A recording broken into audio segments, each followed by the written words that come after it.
What happens when you drop a husband and wife into some of the most remote places on the planet? We're about to find out. This time, we're stranded on the rocky coast of Tasmania, where our biggest enemies are hypothermia, dehydration, and raging storms.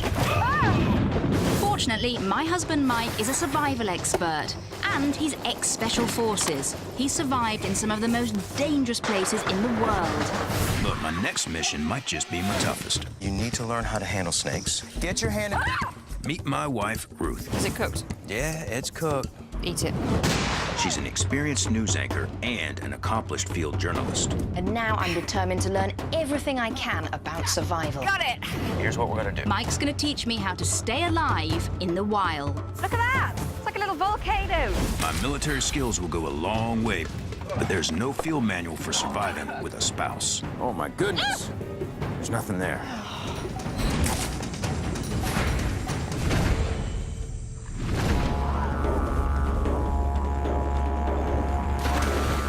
The island of Tasmania sits 150 miles south of mainland Australia.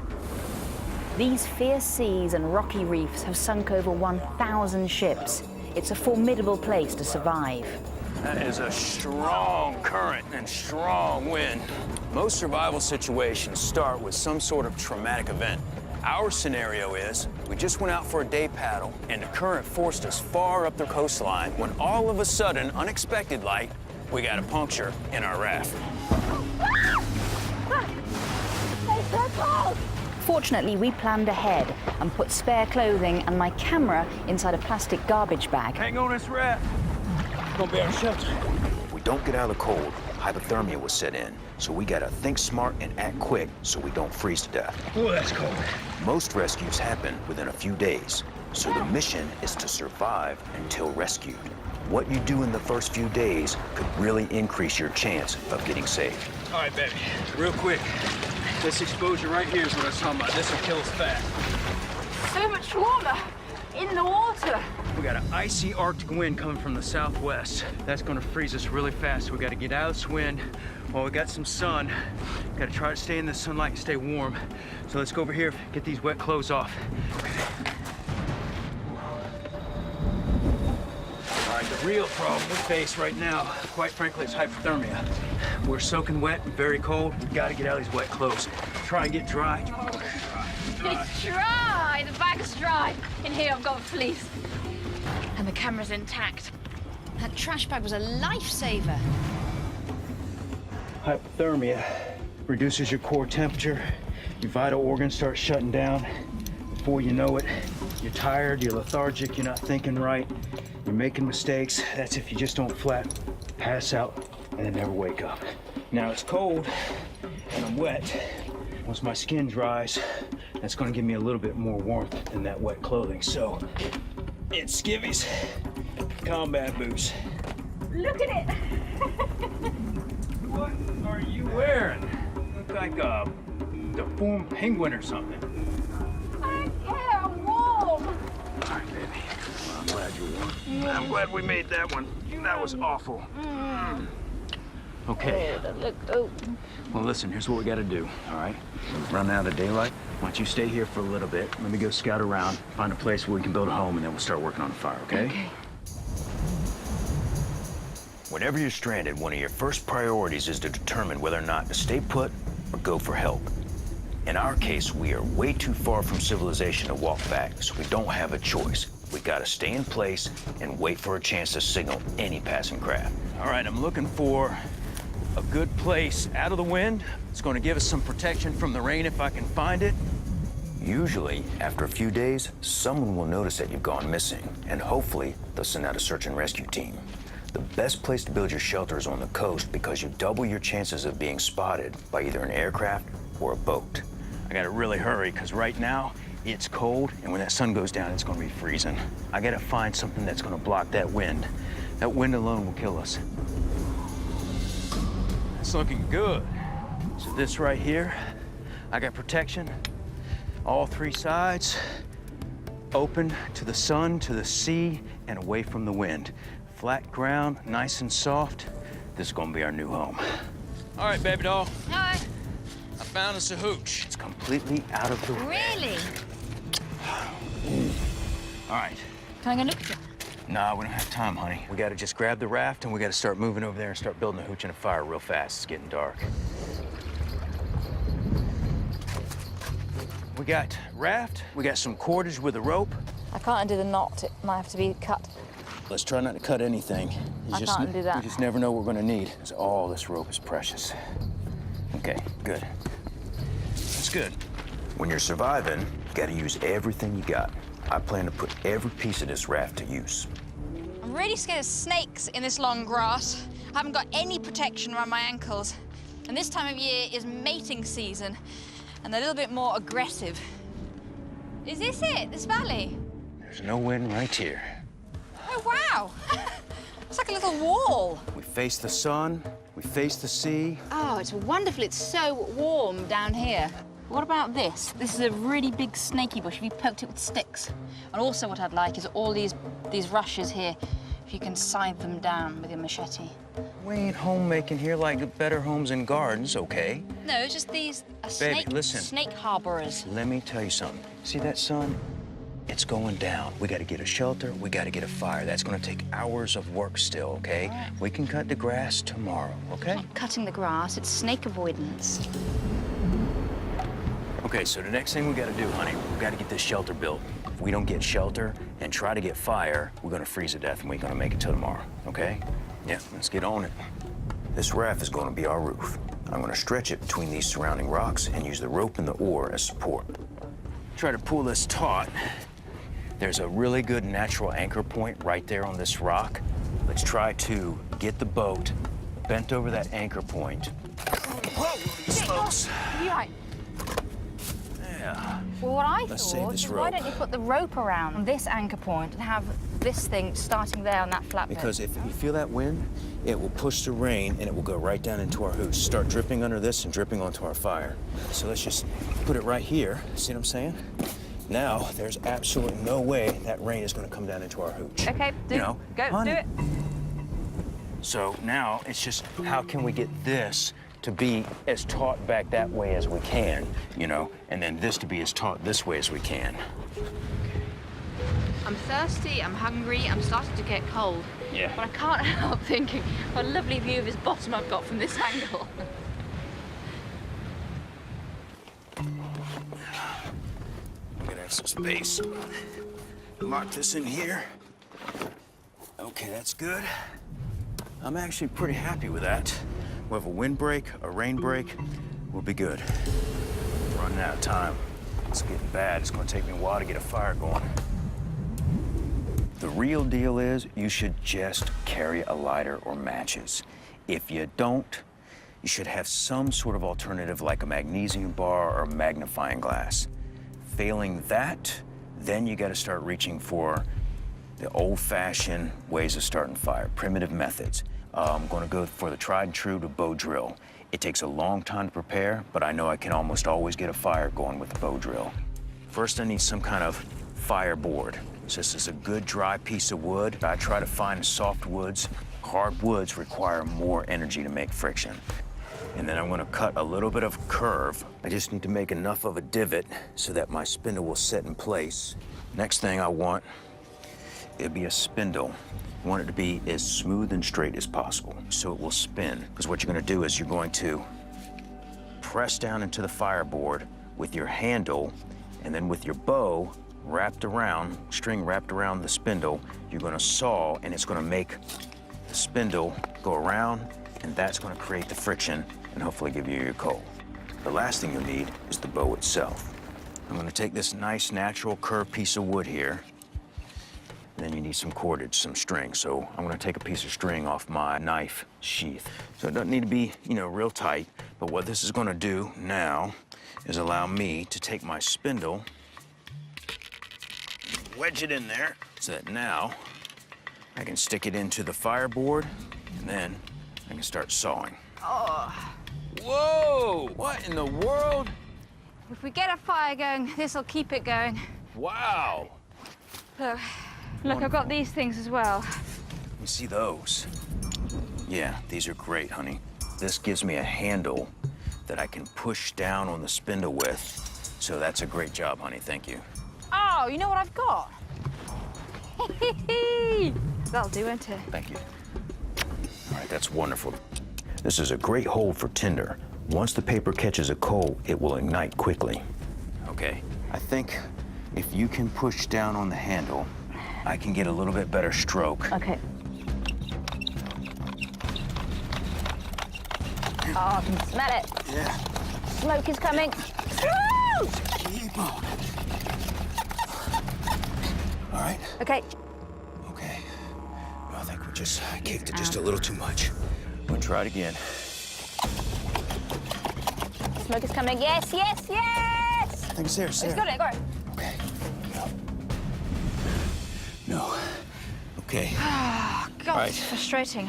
My hand is really hurting. It's a lot of work. Let's give it another go. Woo! Oh, look, clouds of it. Okay, let's see. Okay. To the tinder bundle. Okay. All right, there we go. Now I gotta milk this. Hold on, I gotta milk this. Wow, wow, wow, wow. Where's it gone? It's falling.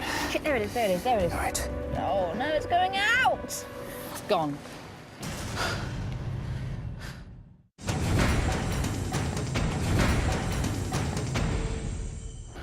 The sun's setting and it's getting cold. We've been trying to make a fire for hours without any joy.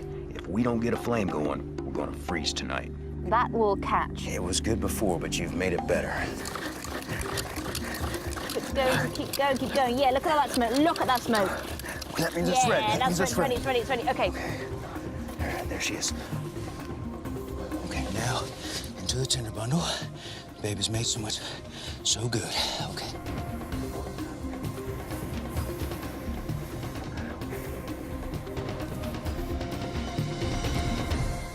Yes. See that?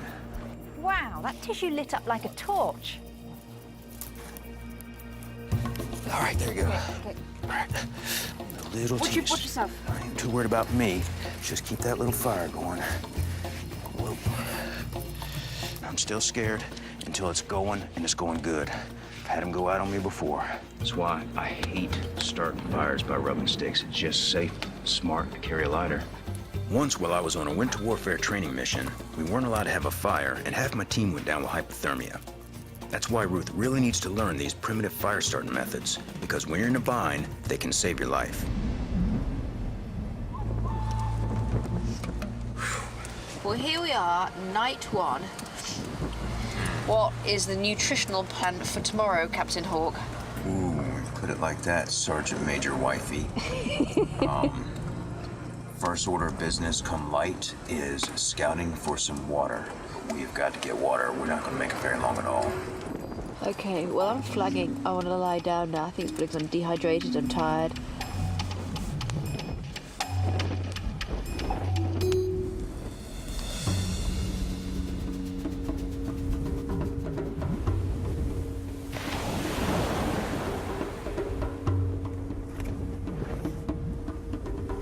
That was a cold night. Okay, here's what we gotta do. First order of business, I got a massive headache. Water. Yes. We've gone 24 hours without water. Our dehydration is getting critical. Our blood is becoming more viscous and our organ function is decreasing. So we need to do everything we can to hydrate.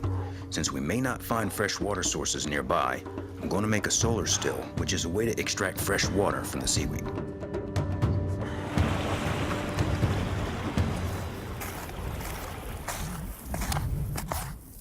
I'm going to dig a hole as deep as I can that my plastic will cover. I'm going to fill it with all the fresh seaweed that I can, then put the plastic over top of it, rocks around the edges, and the sun will heat it up and steam the fresh water out of the seaweed. The fresh water will catch on the bottom of the plastic and drip down into the cup or seashell that Ruth's going to bring me.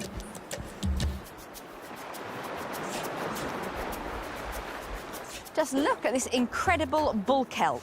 Now, it gets its name because when it gets washed up on shore, it looks like a gigantic bullwhip. I mean, look at that. Now, Mike's tasked me with finding a shelf at the bottom of the solar still, and I haven't found any with any decent size. So I have a new plan. and it involves this stuff. I'm going to make a container out of kelp. It's like hide. It's so thick. I mean, this is a sharp knife. Way right. Now I'm going to try and put my plan into action. Holy cow, I bring you a gift. I see. Ow, It my looks fingers. as heavy as you. You can't have all of it. I'm going to do something special with the top. Okay, so where's my shell? I haven't found a decent shell. All the sort of circular ones have got holes in, so... Okay. Sweetie, what are you gonna do? Well, my plan is to craft this leathery seaweed into some kind of drinking vessel. That's a pretty cool idea. You came up with that on your own? Nope. I learned about it when I researched the Aborigines who lived here.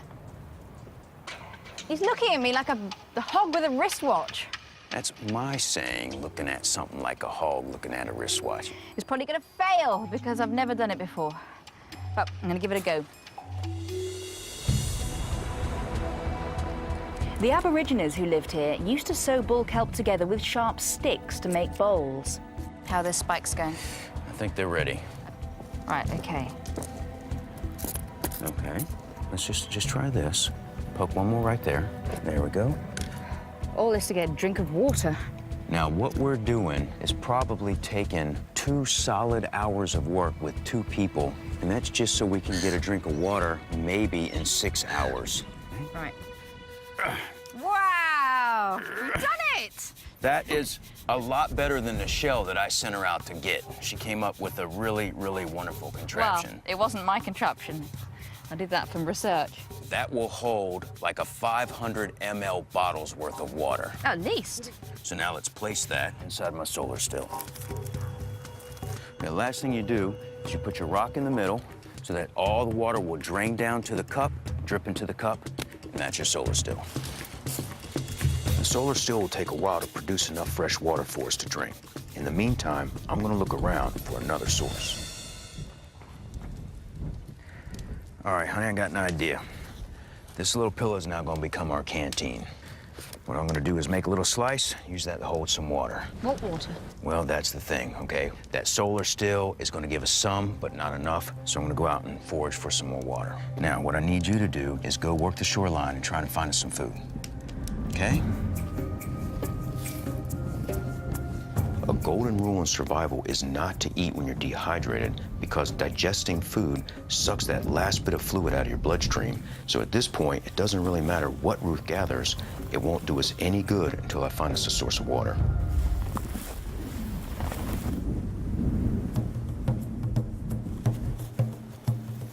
One of the things you always got to do is read the terrain. If you look out here, you see it's very dry, and then as it moves over, it becomes very green in the tree line, indicating that might be water source. What I'm looking for is moving water because stagnant water can be contaminated with a lot of bacteria and parasites. This whole area out here is covered with feces, scat. When you break that open and look inside, see what they're eating, that tells me they're probably eating on grass, so these are herbivores. This feces is white. That tells me that's calcium from the bones of the other animals it's been eating, and there's leftover fur and other bone fragments to prove it. So most likely this is a Tasmanian devil. They hunt up and down rivers and near water sources. So that gives me a lot of hope. But I'm getting a little bit happy because as I'm walking up on this green spot, I see a different kind of grass than all the other grass around it. It's greener and shinier. Okay, okay, okay, okay. Some swamp. Swamp is water. Woo! You see that little crack in the slime over there? That's water flowing. That tells me this is fresh water coming from the ground, spring-fed. What I'm doing now is I was just using my scarf as sort of a screen, sort of a filter to get out the big stuff. There we go. Couldn't really drink it like this. You can get some diseases from the animal feces that are all over the land up there. You can get E. coli, Giardia, Coccidia, and that stuff can kill you. Now, we gotta boil this water to make it safe, and we don't have a pot to boil it in. But I think I just might have a plan to get the job done.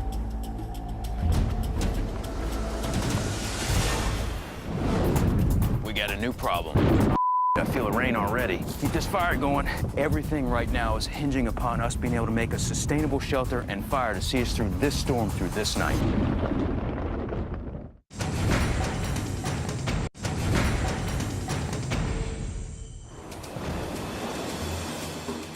Ruth and I haven't had any food or water for over a day. We're dehydrated and getting weak. Luckily, I found a water source. Yeah, it's about 2 gallons of water right there. Nice, heavy, and full. If I can make this water safe to drink, we'll be able to hydrate and eat whatever food Ruth finds along the shore. Now, this sea snail is something, but it's small. Tasmania is one of the world's biggest exporters of abalone, and that is what I'm after. The Aborigines of Tasmania were a hunter-gatherer society. They typically pulled in 80% of their food from gathering, and abalone was one of their staples. Each abalone contains around 20 grams of protein. That's about as much as a pork chop. Now, the one problem with abalone is they look like rocks, and I think that might be one there. I'm gonna look really stupid if it's a rock. It's not! It's one of them! It's one of them! It's an abalone! Got it! Come on! Look at that! I mean, this is heavy. This is a meal. I've never eaten one of these before, and it looks like a gigantic slug. Slug in a shell. But this sells for, I think it's something like $70 a pound in some restaurants. I'm looking forward to this. Now, let's see if I can find some more of these.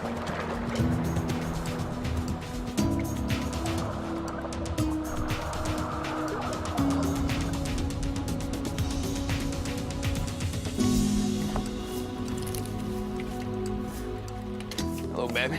Did you get any water? Yes, I did. You got water! Oh, you're sweaty. Oh, you're all sweaty. What type of water is it? It's river water? No, it's underground spring water. It's coming up out of the ground, but it's coming up out of the ground under a big field with a lot of scat. You know, it's got a little stinky smell to it. Wow, that's really bizarre. It looks completely clear, but it smells of poo. So what we gotta do is we gotta boil it, but that's like 2 gallons of water right there. How on earth are we gonna boil it? It's a little ways away, but bottom line is it's there. It's plentiful. And it's full of E. coli. And look at these, look. I've got something to show you. Look at this. Wow, that is a lot of food, baby. These are abalone. And then these are, well, they look like winkles and whelks to me. We've got to eat them quickly. I'm starting to make friends with this one. Don't make friends with the chow. This one's got such personality. I'm such a loser. I can't believe I've made friends with a mollusk. I was gone just a little while, and look at you. Leave me for a slimy thing. Right, well, I can cook these, or we can do the water first. We can't eat those until we get some drinking water, all right? So let's do this. If you don't mind, go on down to the shore, grab the water out of the solar still, whatever it is, and also bring up some round rocks, maybe about a half dozen of them, because we're going to use those to make the water safe for drinking. How? I'll show you when you get them, okay? Yeah. Ooh. I'm nervous. Oh, there's moisture. Look at that.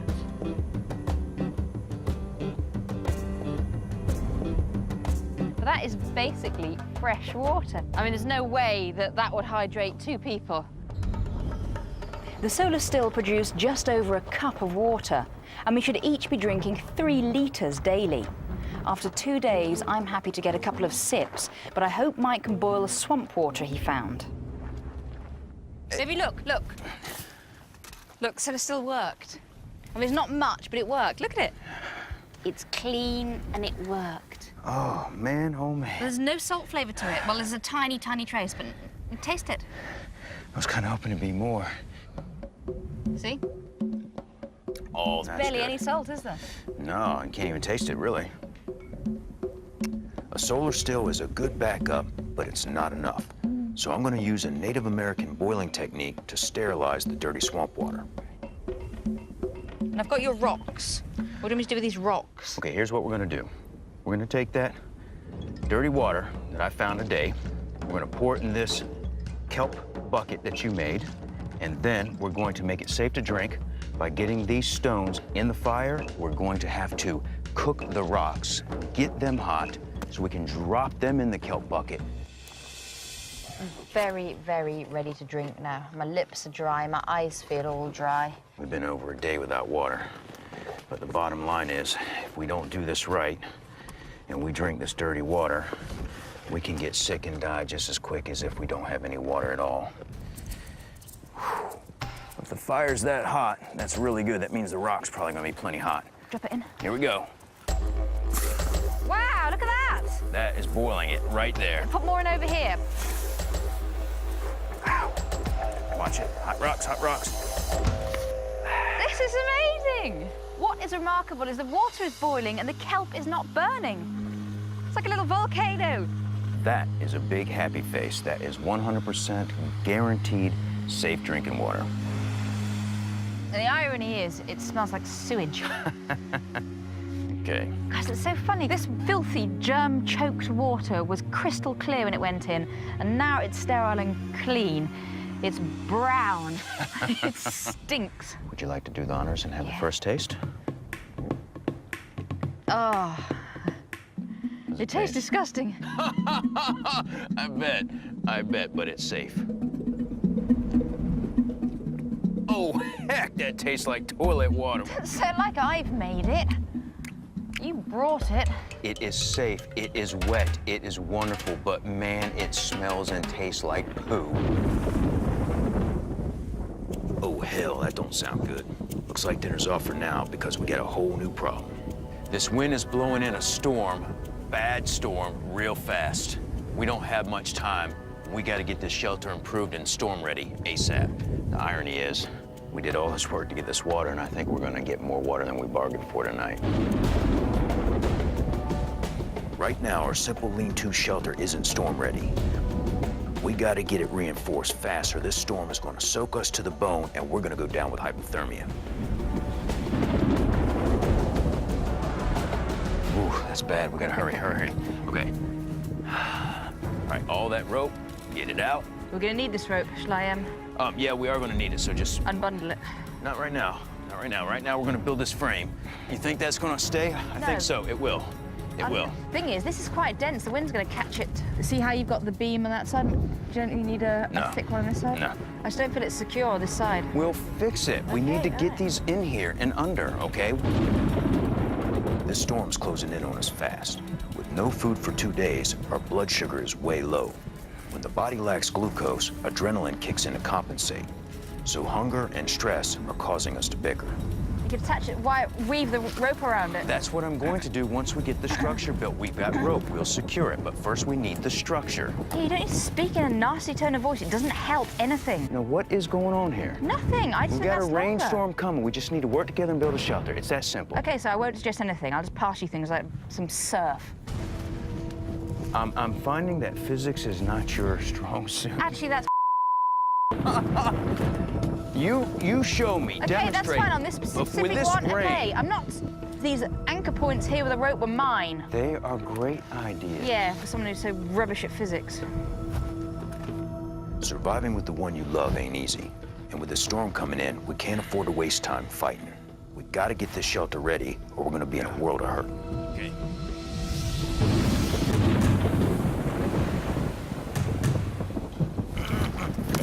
Okay.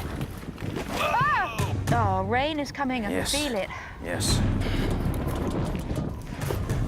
I really feel like fate is laughing at us. We spent all this time trying to get water safe to drink, and now I'm starving. We have seafood I want to cook and eat, and we're having to strengthen the shelter because it's going to rain and give us the water that we needed in the first place. I'm hungry and I got a whole lot less energy than normal. And a whole lot less tolerance than normal. I'm trying to get it up high, okay, so that the water will hit that and stay, all right? Tie that on. Yeah, I can do that. I feel like I want to stuff these holes with those things. That's a great idea. It's a great idea. It's a great idea from the person who's rubbish at physics. He's so difficult to live with. The storm has forced us to postpone our first meal in 2 days. Even though the hungers make it harder to focus, we gotta stormproof our shelter before we can eat. I feel the rain already. And look at it, it's gonna come from the wrong side. Okay, keep this fire going. That's gonna be critical. We worked so hard to get that fire. If that fire goes out, we got no way to make our water safe. That's our heat, so we don't die from exposure. So in essence, everything right now is hinging upon us being able to make a sustainable shelter and fire to see us through this storm, through this night. Here's what we gotta do. Lift and shift on plan, okay? The main thing we need to start doing, deflect the rain, so it doesn't pour right on us. Okay, we're gonna start stacking these like this. Okay, just putting these last ones up on here. So go inside, look for holes. Will the rain come in and drip down the wall and then out, or will it drip onto us? Thing is, whoever's there is going to be okay, because you can't go back here because there's a rock. Right. Well, we'll sleep with our heads that way and our feet down this way. Let's hope it doesn't rain Let me see the anymore. hole. You okay? Yeah. All right. We've managed to reinforce the hooch just in time. It's not perfect, but I think it'll do the job. I'm going to cook us up some food. That would be good. Now we can finally cook our first meal in 2 long days. Coming in, baby, come on in. I'm worried about this fire. Melanie, this is critical. We gotta keep this fire going. It's gotta stay strong. Yep. In this rain, that ain't no joke. Okay? Yeah. Watch the abalone. Oh, sorry. All right, I think we got enough that will hold us for a little while, okay? Okay, coming in.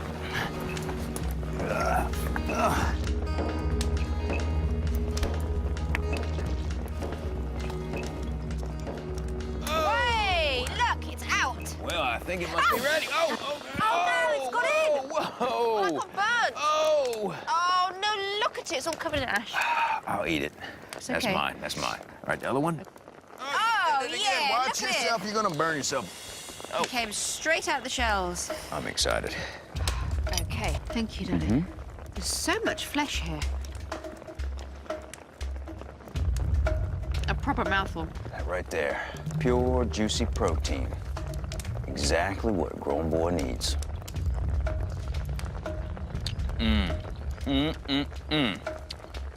Comes built in, flavored with salt.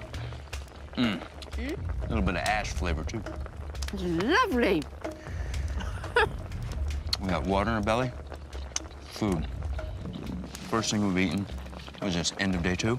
Once again, Mrs. Hawk is the provider. Thank you, baby. This is wonderful. I'm glad you found this. Just being here puts life into perspective. You know, I mean, nothing is important as long as you've got food, water, shelter, and health. Fire. You can do almost everything with fire.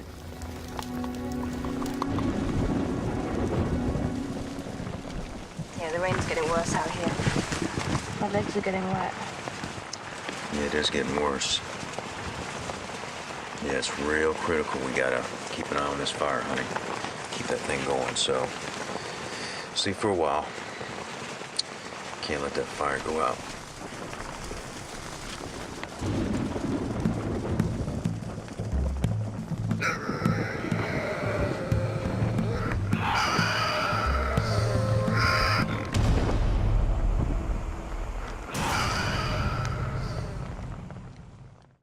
I think it might be a Tasmanian devil.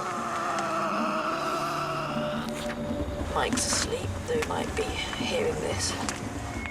He's not stirring. It's quite a disturbing kind of noise.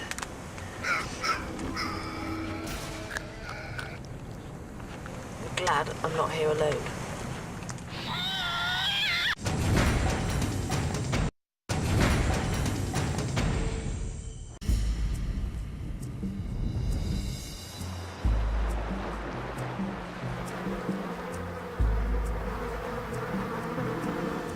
Before it started raining last night, we turned our solar still into a rain catch. Now it's time to see just how much fresh water we got out of it. All right, fresh water. They didn't catch very much. Not as much as I had hoped. It was chucking it down last night. That's kind of disappointing. Dang. Yeah, it still has fresh water. That's all we got. We got critters in there too, dang it. Look at that. We've got soup. We got some kind of shrimpy little things in there. They're shrimps, and I bet they're dead because it's not salt water, it's fresh water. Yeah, they're probably just in the rocks from the high tide and then just fell in a hole and couldn't get out. Yeah. But just think of that in your drink, your drinking water. Look at it. Got these in our water. I mean, I know it's a shrimp, but it does look a bit like a cockroachy type thing, doesn't it? Sure does. Well, baby, I know it's got bugs in it, but still good drinking water, so.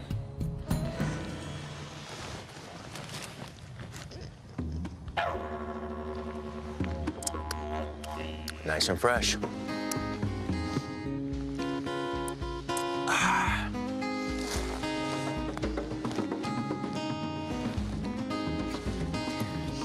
Completely fresh. Not even a trace of salt. It's like a bottle of water you'd buy in a store.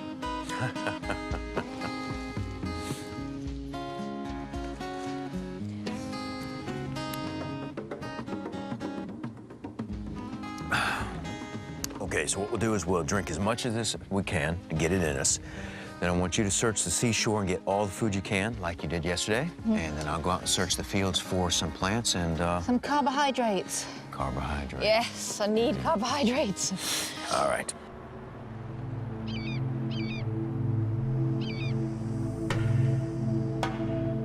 While Ruth forges the coast for proteins, I'm heading to higher ground in search of carbohydrates and vitamins. Okay, here's something you can eat right here. I call these beach leaf plants. Does it look like a leaf? They're on a beach. Very tasty, very salty, but they're nice and fresh. And the beach is covered with them. And right over here, there's another plant. Now, these go by all kinds of names. I just call them beach twigs, because that's what they look like. Again, a little bit salty, very juicy and plentiful. The cool thing about both of these plants is all over the world, beaches have these types of plants that are very fat, and that's nature's way of trying to keep that fresh water inside. And almost all of them are edible. The place is full of them.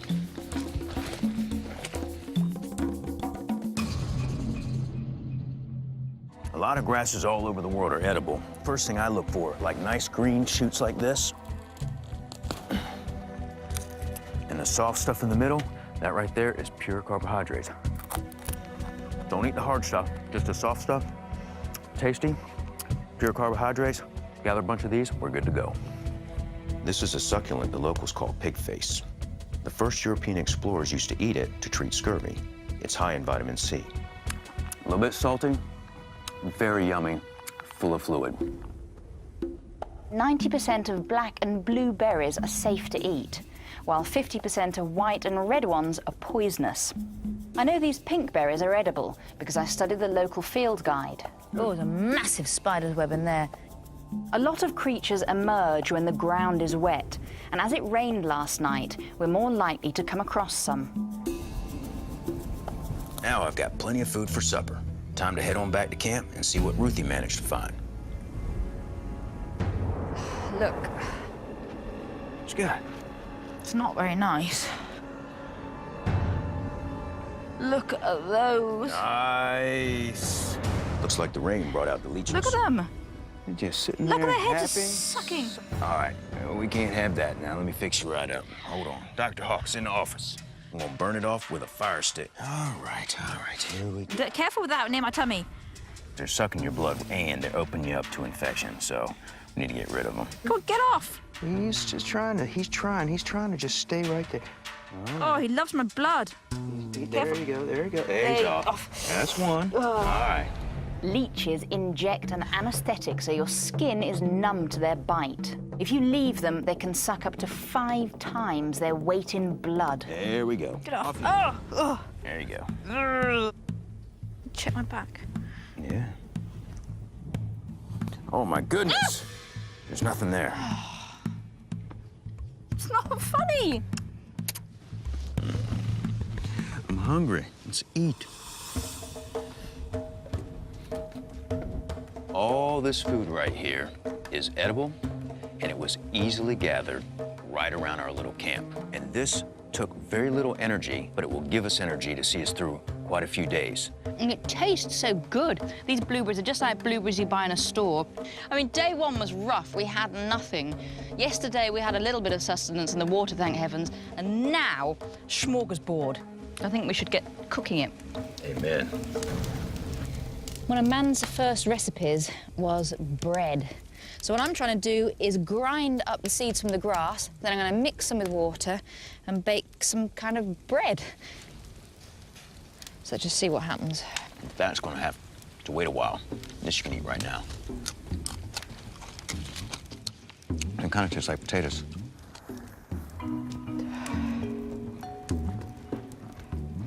It's not bread, it's not porridge, it's not cake, I don't know what it is. No, it does look really good. The grain tastes like the smell of the food I used to feed my guinea pig. But it's definitely filling. It is. 3 nights, and we finally get to go to bed with a full belly.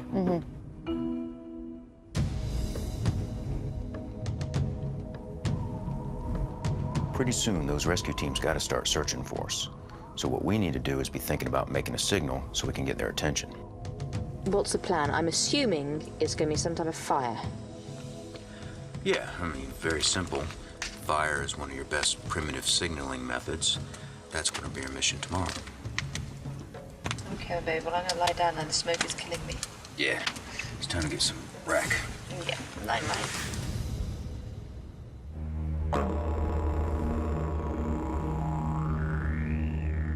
Careful with your fingers. Thank you. In most survival situations, rescue happens within a few days. There's a helicopter searching the area for us, but the pilot doesn't know our exact location. So we're heading down to the seashore where we'll stand by to make a smoke signal. Now, I chose this spot because it's level, so a helicopter can land here, and because it's wide open, which means I can see all around me in 360 degrees, all the way to the edge of the horizon.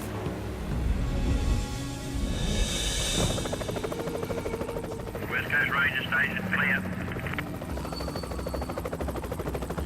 Well, we've made a good fire here, and the second that we hear rotor blades, this green stuff is going on to create smoke. So that's going to be our signal.